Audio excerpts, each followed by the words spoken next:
हमारे साथ मौजूद है पाकिस्तान के टेस्ट फास्ट बॉलर सिकंदर बख्श साहब। सिकंदर बख्श साहब, न्यूजीलैंड के खिलाफ 3 टेस्ट इनिंग में हमारे फास्ट बॉलर्स ने अब तक 19 नो बॉल्स किए हैं। नसीम शाह इसमें 16 नो बॉल्स करा चुके हैं। सवाल यह है कि बॉलिंग कोच वकार यूनुस इस सारी सूरत हाल में क्या कर रहे हैं। वैसे मैं आपको ये बता दूं कि वकार यूनुस इस वक्त टीम पाकिस्तान के साथ क्राइस्टचर्च में नहीं है, बल्कि वो सिडनी में अपनी फैमिली के पास हैं। देखिए, ये बड़ी अलार्मिंग चीज़ है, बिल्कुल नहीं होना चाहिए। हमारे दौर में भी यही था कि हम जब नेट में बॉल करते हैं तो उमूमन नो बॉल का ख्याल नहीं रखते। बहुत कम होता था कि कोई कोच तो हमारे साथ होता ही नहीं था, तो मैनेजर या कप्तान आके खड़ा हो जाता था कि आप लोग नो बॉल करें, और वो उमूमन जब होता था जबकि मैच में ज़्यादा हो जाए। तो ये चीज़ एक बहुत ही नॉर्मल सी और एक बहुत ही बेसिक चीज़ है कि आपको नो बॉल नहीं करना। तो बेसिक चीज़ के लिए आपको चाहिए कि नेट्स के ऊपर एक सख्ती से निगाह रखें। 18 लोग गए हैं पाकिस्तान क्रिकेट बोर्ड में, 18 वो जो कि स्टाफ है, उनमें एक कंडीशनिंग कोच भी है जो कि मैंने आज तक ज़िंदगी में नहीं सुना। मैं कभी पूछूंगा किसी से कंडीशनिंग कोच क्या होता है, तो वहाँ पर एक लड़के को खड़ा करके, इट्स वेरी सिंपल, आप नेट्स चल रहे हो, बॉलर बॉल करा रहे हो, तो एक लड़का अंपायर की जगह खड़ा हो जाए और आवाज़ लगाता रहे कि नो बॉल, तो उसको लड़के को एहसास होता है और उसके ऊपर आप फाइन लगाएं कि हम आपके पास जो है 50 सेंट्स जो है एक नो बॉल पे, उनको डॉलर्स में मिलते हैं ना, इसलिए मैं 50 सेंट्स कह रहा हूँ कि आपको फ़ाइन लगेगा, आप नो बॉल ना करें। तो इसी तरह इंप्रूव कर सकते हैं आप उनकी नो बॉल्स। तो ये छोटी सी चीज़ें हैं जो कि उनको करनी चाहिए। मगर मेरे ख्याल से देखें, ये सब कुछ इसलिए हो रहा है याया कि हमने अभी तक अकाउंटेबिलिटी नहीं की है किसी की। हम सबको जो वहाँ पे खेल रहे हैं वो उनको पता है कि उनकी बात वहाँ पे कोई है ही नहीं, तो किसी को कोई फ़र्क ही नहीं पड़ा जब तक आप सज़ा और जज़ा वाली बात नहीं हो कि भाई जो लड़का परफॉर्म नहीं कर रहा उसको आप थोड़ी दिन के लिए बाहर निकालें। कोच को तो आप नहीं निकाल सकते, मगर उससे सवाल तो उठाया जा सकता है ना। क्रिकेट बोर्ड उसको राइटिंग में लिख कर कहे कि भाई इतनी नो बॉल्स हो गई, जो जैसे डेटा आपने निकाला है वो उनके पास भी होगा कि ये क्यों हो रहा है, अगले मैच में नहीं होना चाहिए, हम नज़र रखेंगे आप पर। क्या ऐसी चीज़ें होती हैं? इससे ये एक कॉर्पोरेट सेक्टर है जहाँ पर आपको बड़ी बड़ी तनख्वाहें मिलती हैं जिसके एवज आपने परफॉर्मेंस देनी है। अगर आप डिलीवर नहीं कर रहे तो आप पे सवाल उठना चाहिए। दूसरी जानिब मामला यह है कि पाकिस्तान ने होम सीरीज़ में बांग्लादेश के ख़िलाफ़ 1 टेस्ट मैच खेला, 2 टेस्ट मैच श्रीलंका के ख़िलाफ़ खेले, उसके बाद पाकिस्तान ने इंग्लैंड में 3 टेस्ट मैचों की सीरीज़ खेला, और ये दूसरा टेस्ट मैच है जो पाकिस्तान न्यूजीलैंड में खेल रहा है। इन 8 टेस्ट मैचों में पाकिस्तान के जो 3 फास्ट बॉलर खेले हैं उनमें शाहीन शाह अफरीदी, मोहम्मद अब्बास और उनके साथ नसीम शाह मौजूद हैं। तो सिकंदर बख्श साहब, मैं आपसे ये सवाल करना चाहता हूँ कि पाकिस्तान टीम मुसलसल 8वें टेस्ट मैच में शाहीन शाह अफरीदी, मोहम्मद अब्बास और नसीम शाह के साथ जो है वो खेल रही है। क्या आपकी नज़र में अब वक्त आ गया है कि बॉलिंग अटैक में तब्दीलियाँ करना ज़रूरी हो गई हैं? नहीं, देखें, अगर ये हमारा बॉलिंग अटैक है और न्यूजीलैंड में ऐसी विकेट पे जहाँ पर गेंद हिलता भी है, हिल भी रहा था, थोड़ा बाउंस भी अगर आप चाहें तो करें, उधर आप आउट नहीं कर सकते, अगर उधर आप पेनिट्रेट नहीं कर सकते तो फिर आप कहाँ करेंगे? आप पाकिस्तान जैसी विकेटों के ऊपर आके तो नहीं कर सकेंगे। क्या आप अभी भी इंतज़ार कर रहे हैं कि कोई गेंद के साथ छेड़छाड़ी हो तो फिर मैं कोई स्विंग कर सकूँ? हमारे यहाँ जो बेसिक प्रॉब्लम यही है कि जो सारे बच्चे हैं ये रिवर्स स्विंग पर ज़्यादा बिलीव करते हैं, तो इसके वजह से वहाब जैसा इतना बड़ा बॉलर, इतना फास्ट बॉलर, हमारा एक मेन बॉलर है, उसका इतना बड़ा नाम है, वो भी पुरानी गेंद करना पसंद करता है, नया गेंद करने का कोई ख्वाहिशमंद नहीं है। इसलिए कि नए गेंद से आपको आपका नेचुरल जो स्विंग है वो नज़र आता है। आप स्विंग करना जानते होंगे तो उसको स्विंग कर सकेंगे।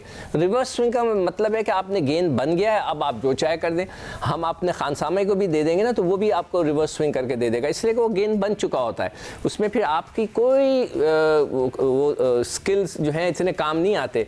स्किल होता है नए गेंद को स्विंग करना, इसलिए कि नया गेंद जो है वो अपनी मर्जी से जा रहा होता है, उसको कंट्रोल करना और उसको स्विंग करना, अंदर या बाहर करना, दैट इज़ दी स्किल। वो स्किल नहीं है कि रिवर्स स्विंग में गेंद तैयार हो गया रिवर्स के लिए तो आप किसी भी छोटे बॉलर को दे दें। हम जब छोटे छोटे थे, क्लब क्रिकेट खेलते तो हम उस वक्त भी करते थे। तो ये कोई स्किल्स नहीं होते, ये एक गेंद बंधा हुआ है, उसको बस आप फेंकते चले जाओ, उस तरफ जिस तरफ डायरेक्शन देनी है वो चला जाएगा। नया गेंद करना, उसको स्विंग करना, उसको अपनी मर्जी से स्विंग करना स्किल है। तो इन बॉलर्स के पास मुझे लगता है कि शाहीन करता है, बगैर किसी शक के वो बहुत अच्छा बॉलर है।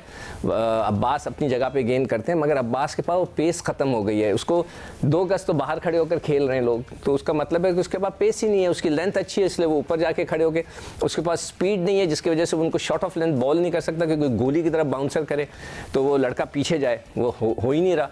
और जहाँ तक बस नसीम शाह का ताल्लुक है तो वो मुझे नहीं लगता कि 100% फिट है, अभी 18 साल के भी नहीं हुए और उनकी ये बॉलिंग का डिक्लाइन शुरू हो गया है। Very alarming. हमें इन सब को जो है जो परफॉर्मेंस नहीं दे रहा उनको अब हमें एकेडमी में भेजना चाहिए, जो नेशनल क्रिकेट एकेडमी है, वहाँ जाके वो अपने आप को इम्प्रूव करें। नए बॉलर्स को आपको ढूंढना है जो परफॉर्म करें डोमेस्टिक क्रिकेट में, हमें उन्हें मौका देना चाहिए। टेस्ट फास्ट बॉलर सिकंदर बख्त हमारे साथ मौजूद थे और क्राइस्टचर्च टेस्ट मैच के दूसरे दिन पाकिस्तान टीम की बॉलिंग में खामियों पर गुफ्तगू कर रहे थे। क्राइस्टचर्च टेस्ट में पाकिस्तान न्यूजीलैंड के खिलाफ 297 रन बनाने में तो कामयाब हो गया, लेकिन पाकिस्तानी ओपनर खासकर शान मसूद की परफॉर्मेंस इंतहाई मायूस कुन साबित हुई है। गुज़िश्ता साल इंग्लैंड में बतौर ओपनर 156 रन की इनिंग खेलने वाले शान मसूद ने इस सदी में इंग्लैंड में सेंचुरी स्कोर करने वाले पहले पाकिस्तानी ओपनर का एजाज़ तो हासिल किया, लेकिन उसके बाद से उनका बैट मुसलसल खामोश है। शान मसूद मुसलसल 6 इनिंग्स में अपनी विकेटें गंवाते रहे, किसी एक इनिंग्स में 20 रन भी वो स्कोर ना कर सके।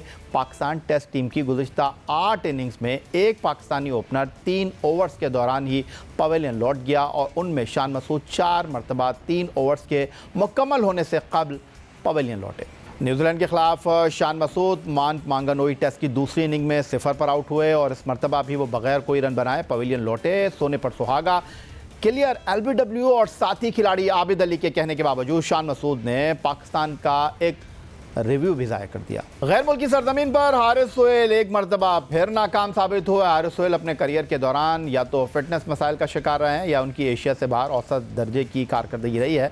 हारिस सोहेल 15 टेस्ट में पाकिस्तान की नुमाइंदगी कर चुके हैं, जिसमें पाकिस्तान और UAE की आसान पिचेस पर वो रन बनाने में कामयाब रहे, लेकिन इंग्लैंड, ऑस्ट्रेलिया, आयरलैंड और अब न्यूजीलैंड में वो 11 इनिंग खेलकर 17.4 की औसत से सिर्फ 174 रन बना सके हैं और उनका बेहतरीन स्कोर 39 नाकाबिल शिकस्त है।